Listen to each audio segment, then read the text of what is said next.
Today, we do have a special council meeting that we need to convene now. So we will begin by excusing Council Member Winkle.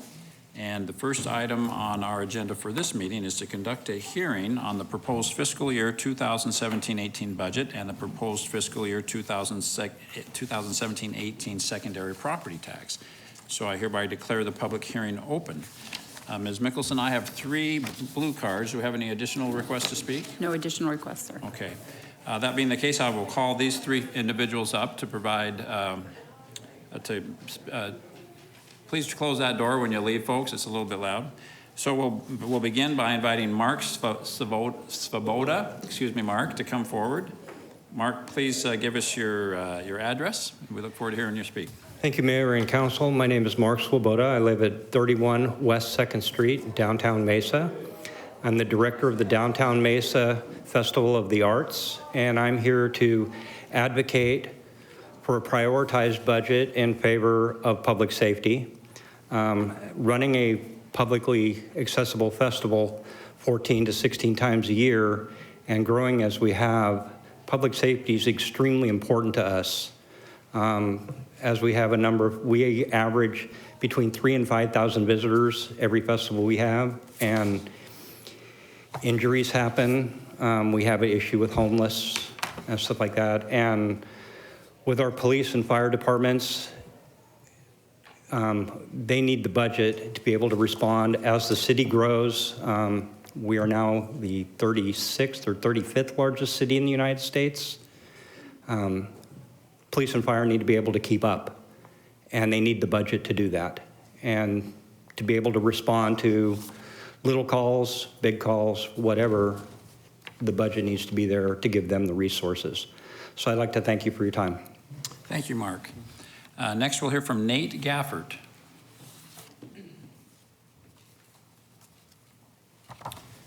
Thank you, Mayor and Council members. My name is Nate Gafford. I'm the president of the Mesa Police Association. My office is located at 123 North Centennial Way here in Mesa. I'm here before you today on behalf of the many men and women of the Mesa Police Department, many of which are residents of Mesa, but all have devoted their lives to the safety of this community. My family moved to Mesa in 1980, and I spent the majority of my life here. My family chose Mesa because of the city's dedication to public safety. In 1998, my blue-collar family voted to increase their taxes to hire 120 new police officers. I was one of those officers hired under the quality of life tax. In my 17 years of being a police officer, I've seen a lot of changes in Mesa, some good, some bad, but our city has continued to grow. I've worked through times where the average crime per capita was well over what large cities like Los Angeles were experiencing. Over the past 10 years, the Mesa Police Department has done an immeasurable job of combating crime to record lows. We have held that line to keep our community safe, even as the number of sworn officers has drastically diminished to well below what is recommended by the FBI. As our city recovered from the recession, the police department has not. Our budget and personnel continues to diminish as the city grows in population and budget. Violent crime is increasing, along with the number of calls for service from residents. We do not have the resources or budget to continue providing the service we have always provided. In the next 5 years, approximately 60%, that's 60% of our sworn officers are eligible for retirement. As of right now, we have 28 recruits graduating from the police academy, but not all of them will complete field training. They will not be on solo officer status for approximately 5 more months, and then we will not see another solo officer until late fall of 2018 due to more budget reductions. On top of that, we will see many sworn officers retire before the new ones hit the streets. We have done everything we can to keep providing our customers with the highest level of service and protection. The citizens of Mesa deserve nothing less. Unfortunately, we are no longer able to hold that line, and our services are dropping. Mesa is nationally recognized for our training, equipment, and crime-fighting abilities. Our biggest problems can simply be resolved with investing more into public safety. This budget year is probably one of the most important ones I've seen in my career. The police department is in desperate need of an increased budget. At the very least, please do not reduce from our current budget. The Mesa Police Association asks for your support. Help us keep Mesa safe. Thank you. Thank you, Nate. Next, we'll hear from Phil Austin.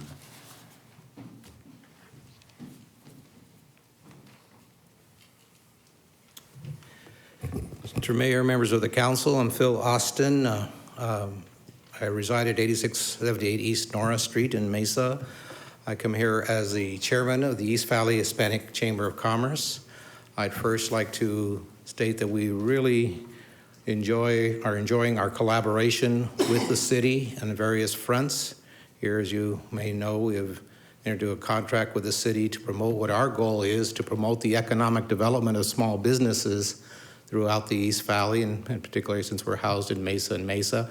And to that end, we received a grant from the city to provide a directory for small businesses so that the city could give notices of procurement to those small businesses. This is part of the initiatives we have entertained to promote small business in cooperation. We believe our cooperation with the city help achieve that goal. To that end, we all have been invited to, and hope some of you can attend our media marketing report this Wednesday at 7 a.m. at the Embassy Suites, where we unveil part of that directory to the public and to our members there. But and then secondly, I want to congratulate you on your appointment of the new chief. We believe that he will bring initiative, experience, and a good go-getter philosophy to help Mesa continue its commitment to serve the community. And that's kind of the segue to my main point here, is as we are working hard to promote more businesses, more growth, economic activity. It's reflected in the population growth, in the rise in businesses, both majority and minority businesses, female business especially.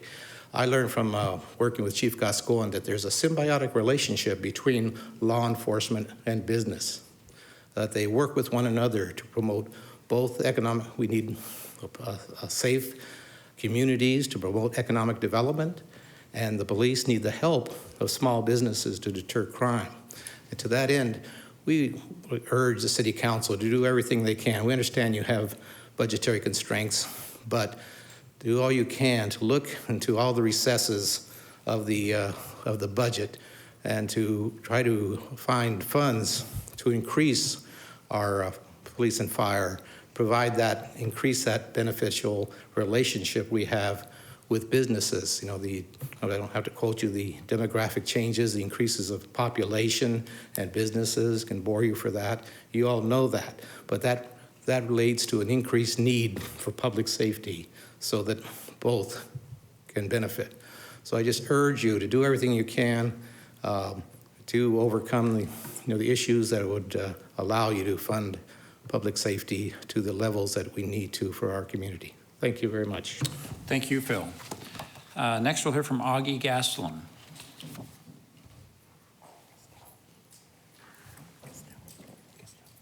Good afternoon, Mayor, Council. Thank you for the opportunity to speak.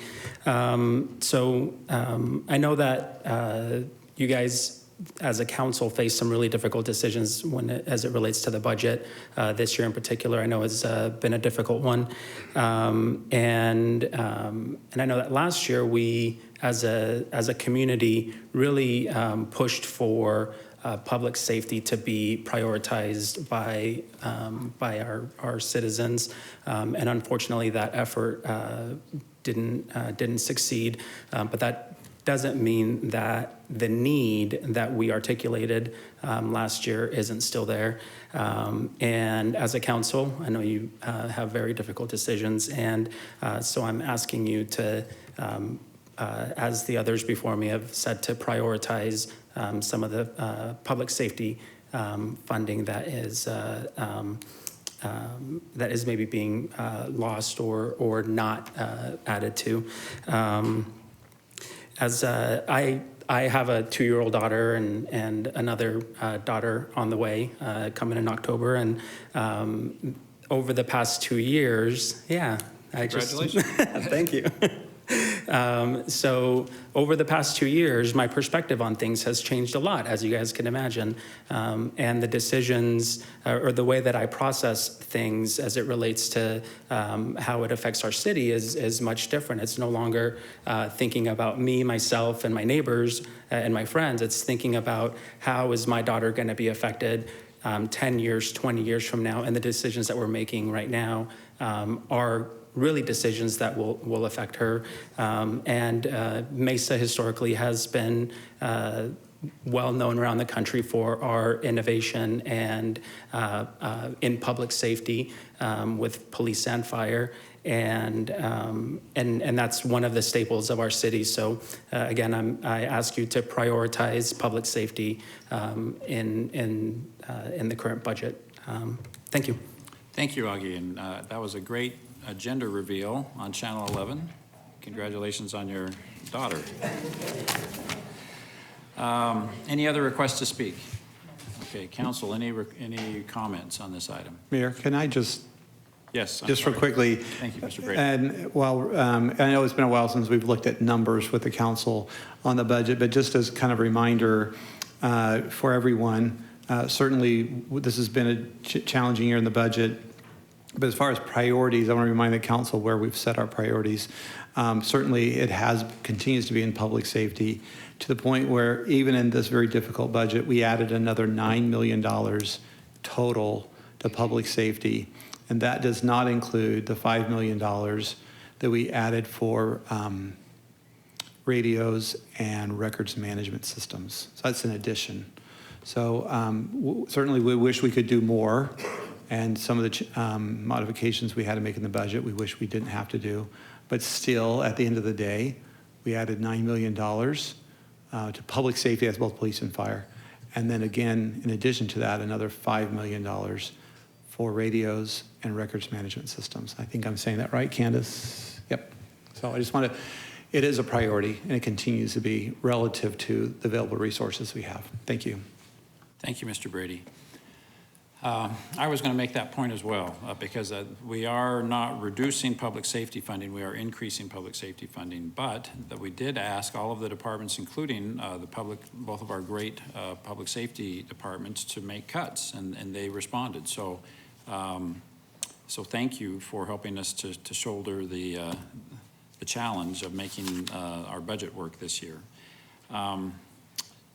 We learned last week that Mesa continues to be on a very fast-paced growth. Last week, the census numbers came out, and we moved from 38th largest city in the United States to 36th largest city in the state in the country. We're now larger than Kansas City and Atlanta, just to give you some perspective. So we are growing at a breakneck pace, which puts creates a real challenge for us to keep up with that growth, particularly when it comes to public safety. So I want to express the same sentiment as those who have come to speak to the council today. This is a top priority in our community. And again, our public safety departments are elite departments. They're known throughout the United States as the place that you come and learn about how to have an elite fire department, how to have an elite police department. And any given day, there are people studying Mesa, Arizona's departments because we are that good. As was noted earlier, Part 1 crimes are down. And the same is true for the fire department. They have been the subject of a national test, developing new codes for and new innovative ways to deliver services. So we're very proud of our departments, and they're doing a great job. But again, we have asked them to make some cuts, and times are tough, particularly because we're asking them to respond to the tremendous growth that our community is experiencing right now. They have the police department, I'm very proud of. They've allocated additional folks to the patrol division, even though there's a reduction probably in the total number of employees. They've looked at civilianization as one way to make the budget work. So they've been very innovative in the ways that they've been able to balance the budget. But we cannot continue to do that, and the problem here is a problem for the Mesa City Council. We need to be innovative and figure out ways that we can expand the resources that we can give to our public safety departments. So I commit to you that we will do that. It likely will require the consent of the voters. And so I know that I and my council colleagues will be advocates to find the additional funding that we need to respond to the challenges of growth that our community is experiencing right now. And in the interim, we express our support and appreciation to the great people in our public safety departments that are literally doing more with less. So thank you for the great job that you're doing. Council, any other comments on this agenda item? If not, I will declare the public hearing closed and will now move to agenda item 1B, which is to take action on a resolution approving the budget for the fiscal year ending June 30th, 2018. Council, before we make a vote, is there any comment on this item? If not, is there a motion to approve? Thank you, Mr. Glover, and Mr. Luna has seconded that motion. Please cast your vote. Thank you. The vote is unanimous with Mr. Winkle absent and excused.